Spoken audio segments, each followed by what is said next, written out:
My name's Kendall, and I'd like to thank you for joining me today. We're going to be having a quick little presentation on the role of alternative dispute resolution within HR. I hope that you enjoy this presentation, that you're able to take some information away from it and apply it to your business. The purpose of today's presentation isn't to benefit large unionized environments or organizations with large HR departments. It's meant for the small businesses, sole proprietors, individuals like you and I who want to get a better handle on how to deal with conflict within the workplace and some options that might be available. So to begin with, I want to start discussing what alternative dispute resolution is. We're all familiar with disputes. They're a part of our life, whether it's amongst your family, neighbors, strangers, or at our place of work. Alternative dispute resolution, often called ADR, has become a widespread way and an accessible way of dealing with disputes outside of the courtroom, using a range of techniques to resolve the problems in a less adversarial way. As an employer, when handling disputes within the workplace, our goal is to be efficient, effective, and we also want to make sure that we understand how it's affecting our employees and our organization. Understanding what is involved in the ADR process and how it can be incorporated into best practices for the roles and responsibilities of your human resource practitioners or of yourself if you don't have human resource practitioners is a way to strengthen an organization's ability to respond to internal disputes, and it allows your organization to limit exposure to legal claims in court. Alternative dispute resolution has three main processes. First, we have mitigation, then negotiation, followed by arbitration. It's like a continuum.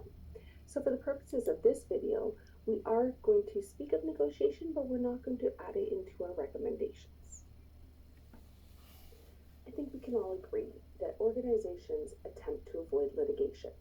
ADR offers organizations a voluntary continuum of processes that range from self-help at one end to binding arbitration at the other end. So this continuum, as we discussed, is broken down into three main categories: mediation, negotiation, and arbitration. The far left of the continuum is mediation, and this is often viewed as a type of intervention. Mediation relinquishes the least amount of power for each party, and it aims to settle the differences through a third-party mediator to the point where it makes sense for both sides to agree on a solution while maintaining or improving their relationships. It can often be seen when two parties are experiencing a disagreement, or when one party is trying to get a better understanding of the situation they are in due to the action of another party. Next on the continuum is negotiation, which is a style of positional bargaining. In negotiations, each side takes a position, argues for it, and makes concessions to reach a compromise. Within negotiations, there are three main styles of negotiator. There's the hard negotiator, which is best described as being hard-nosed and confrontational. There's the soft negotiator, which is known for their desire to maintain relationships throughout compromise. And then there's the principled negotiator, and this style is best known as the alternative style that looks for mutual gains, resolving conflict on objective standards. As mentioned previously, for the purposes of this presentation, we'll be focusing on mediation and arbitration. But if negotiation is going to be used within your organization, we recommend adjusting the negotiation style based on the needs of both the organization and the parties involved, so that no harm in the relationship is caused and there are no undue burdens on the parties. Because with negotiation, the style that you use will definitely be dictated based on the conflict. The final process on the continuum of ADR prior to litigation is called arbitration. So arbitration is a procedure in which a dispute is submitted by agreement of both parties to one or more arbitrators who make a binding decision on the dispute. In choosing arbitration, the parties opt for a private dispute resolution procedure instead of going to court. But this process in dispute resolution surrenders the most control from parties, as the decisions made are final and can be upheld in the court of law. Parties choose arbitration over litigation as it can often be less costly, and it remains a private matter which can be important to an organization and its public image. There are so many benefits to using ADR within your organization. It's cheaper than litigation. It's a more relaxed procedure that allows you to resolve conflict from within. It's fast-moving and efficient, and it's private and confidential.